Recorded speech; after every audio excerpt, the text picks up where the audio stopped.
વૈરાગ્ય એટલે શું કે મેં રાગ રોજ બધાનો ત્યાગ કરવો એટલે વૈરાગ્ય. તો બસ એ જ વૈરાગ્ય તરફ હું જાઉં છું, જેમાં મને મારે શું કરવાનું છે કે તો રાગનો ત્યાગ કરીને ત્યાગનો રાગ કરવાનો છે. શું કરવાનું છે? રાગનો ત્યાગ કરીને ત્યાગનો રાગ કરવાનો છે. એ પણ મારે આ જ કરવાનું છે.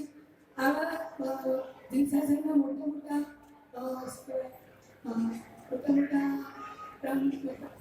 કહેવાય કે મહાપુરુષો એ બધા કેવી રીતે સંયમ લીધો હશે? એમની પાસે તો કેટલું બધું રાજપાટ ધન બધું જ હતું.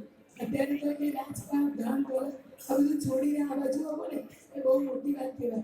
અને મહાપુરુષે સંયમ લીધો છે ત્યારે સંસારમાં કંઈ હશે ત્યારે ને તો બસ આ સંસારને છોડીને જલ્દીથી જલ્દી આ સંયમ પંથ બનાવવા એ જ આશીર્વાદ આપવા મને પણ આવજો. અને